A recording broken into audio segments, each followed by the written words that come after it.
If you're the type of person that's having a really hard time niching down, or you feel like you've been told over and over to niche down and it doesn't really feel right, there's something off. You feel like it's not really aligned with you. Well, I understand. I understand why that's happening, and I understand how to fix it. And that's exactly what we're talking about in this episode. So if that's you, well, keep on listening. Hi, I'm Brandon Lucero, and you're about to experience the new way to thrive in business, entrepreneurship, and life by leaning into who you are, what you love, and standing up for what you want to create. Get ready, because this is where we go against the grain, say no to outdated society norms, and we say yes to change in order to create a happier, more fulfilled world. Welcome to the New Generation Entrepreneur Podcast.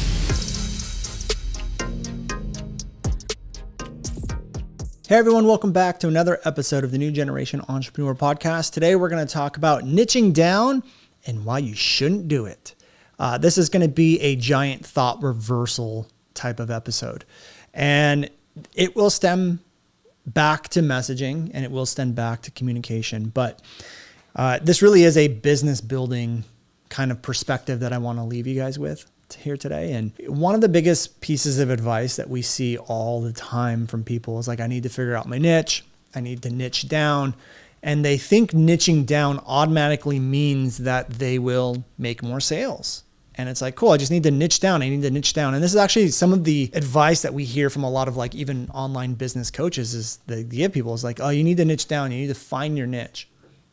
And although there is some truth in that, I do believe we need to niche down. What I want to tackle and what I want to talk about is how and why we niche down.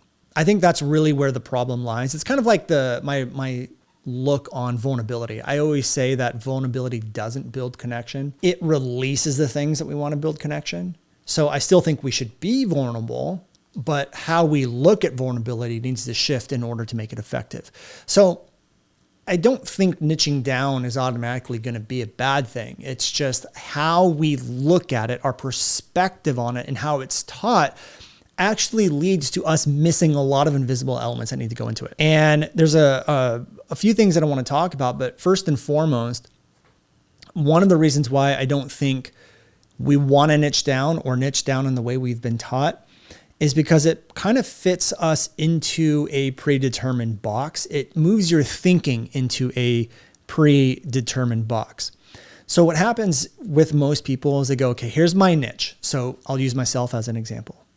I might say, okay, my niche is online business owners. That's my niche. I need to niche down. Okay, there are online business owners that are struggling with messaging. That's my niche. And maybe I go, okay, I need to niche down even more because there's a lot of messaging experts. I go, okay, I'm going to work with male online business owners who are struggling with messaging. And I'm like, great, I got my niche.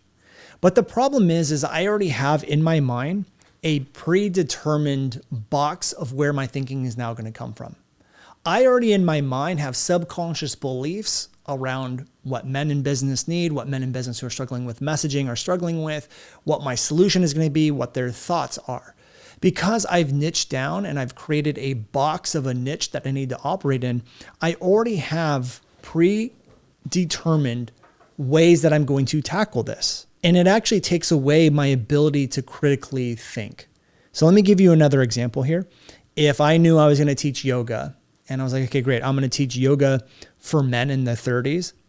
I already have a predetermined belief about what yoga and men in their 30s are going to be doing, trying, thinking, how they do it, what they're going to need, what they're missing, what they're messing up on, things like that.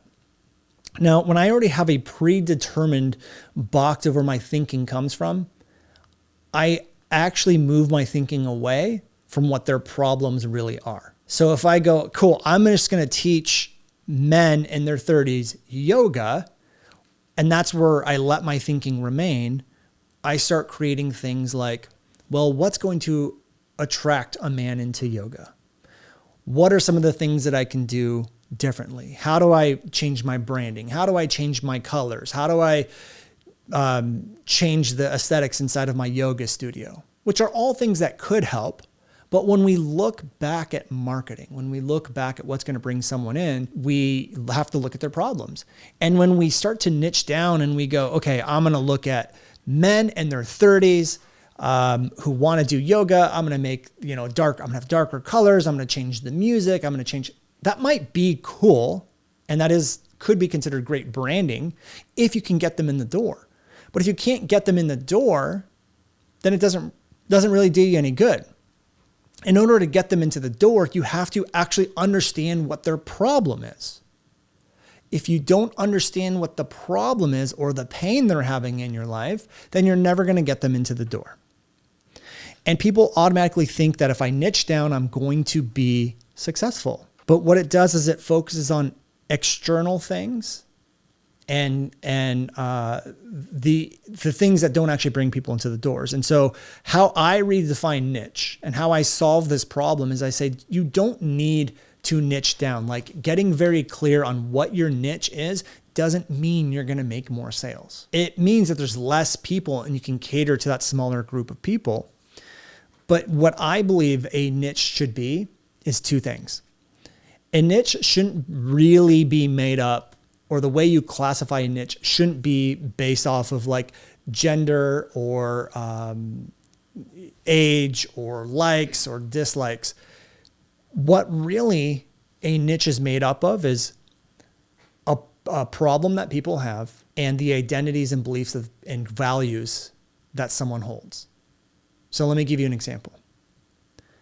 Instead of saying I work with men in their 30s teaching them yoga, I might say I work with people that are incredibly inflexible, who have kids, and meaning they don't really have a lot of time. They don't have a lot of time to go work out because they have kids and they never get any alone time. That's actually a problem that's going to attract someone into my business.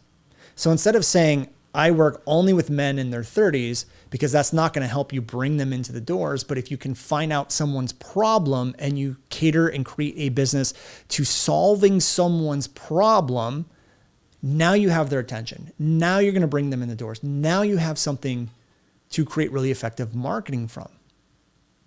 Now, if you are specific on the type of person you want to work with, then you want to get clear on their values and their identities. So this is where the age could come in. This is where the male gender could come in, or whatever gender you want, or whatever. So instead of saying I only work with men in their 30s and I help them, do yoga, it's now I help men who are family orientated, who can't get any alone time and really don't have the time to work out the way they used to. Now, instead of saying and putting myself in a box of men in their 30s who want to do yoga, I'm now more focusing on the specific pain and who they are based off of identities and value. Now, you may be some of you might be going like, Brandon, I don't really see the difference. Here's the difference.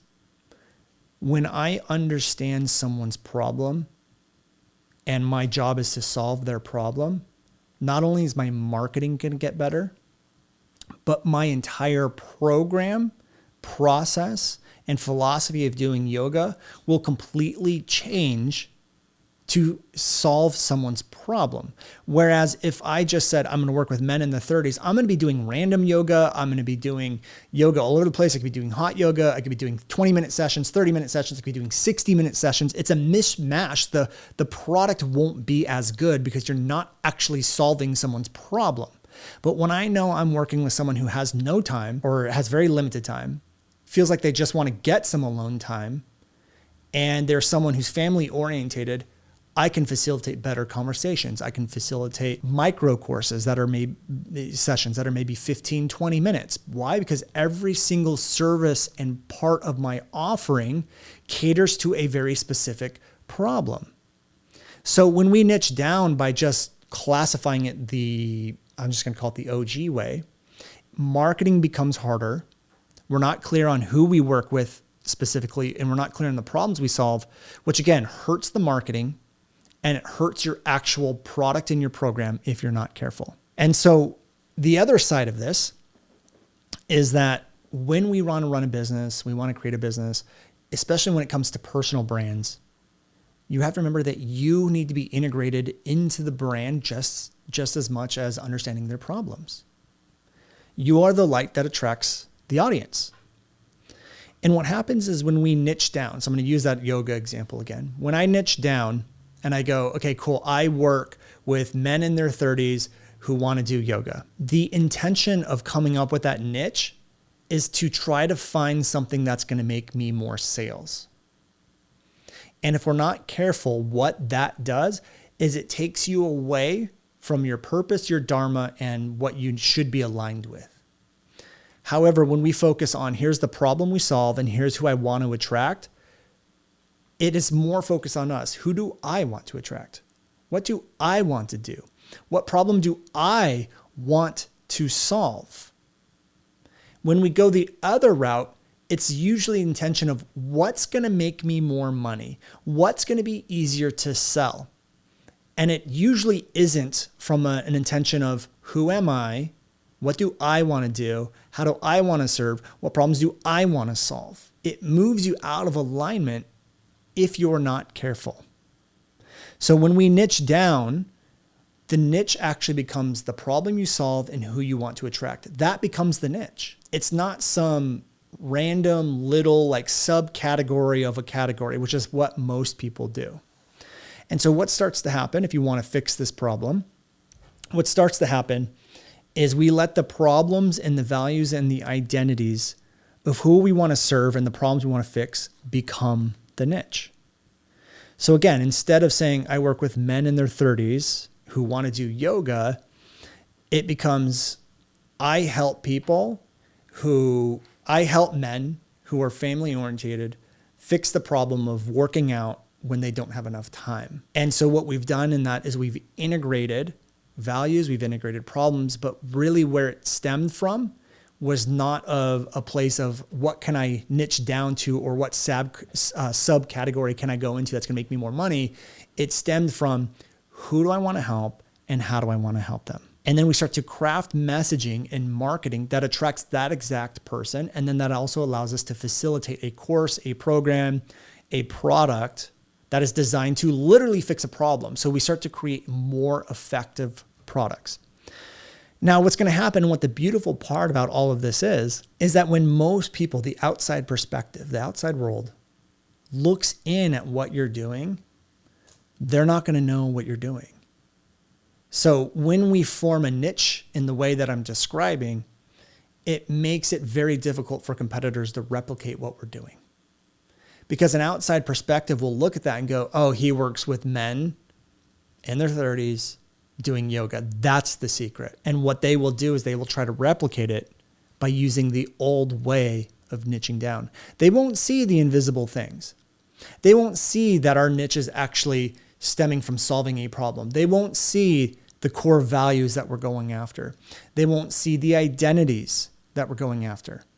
When we start to form a niche based off of a problem someone's having and the core values that we want to attract and the identities of what we want to attract, and we let that become the niche, that moves us back into alignment of who we are. It moves us into our purpose. It moves us into our dharma. It makes our messaging stronger. It makes our marketing stronger because we know exactly what problems we solve and how to attract those people. And then it allows us to create a better product that actually fixes people's problems. That's the secret. Anytime we can tap into those invisible things that only we can see and the other people can't see, it makes it very difficult for competitors to come in and steal your business because they're not going to know what's going on. So if you're having problems niching down, if you feel like you need to niche down, you're not clear on what your niche is, my advice and what I would do in your situation is I would stop trying to look at a niche as a subcategory of a subcategory of a subcategory and start realizing a niche is nothing more than a set of problems that you solve and the values and identities of who you want to solve it for. You combine those together and that starts to form your niche. Okay. So that's all I have for you in this episode. If you found this helpful or you have any questions, feel free to just tag us on Instagram at I am Brandon Lucero. And if you had any breakthroughs or realizations about how you've been going about your niche, I want to hear those. So post it on Instagram, tag us at I am Brandon Lucero. And for those of you who have not left this review, I am so grateful for any reviews you get. So if you feel like you want to leave one, head over to iTunes, leave us one, and I'll catch you guys on another episode. Take care, everyone. Hey guys, thank you so much for checking out another episode of the New Generation Entrepreneur Podcast. If you enjoyed this episode, go below, hit the subscribe button, and make sure you click on that bell icon and get notified every time we drop a new episode. Now, if you're looking for the show notes, we have them linked underneath this video, as well as our social media handles and some links to free training and offers that we drop from time to time to help you guys even further. So go check those out if you're interested, and thank you so much for tuning in to the New Generation Entrepreneur Podcast.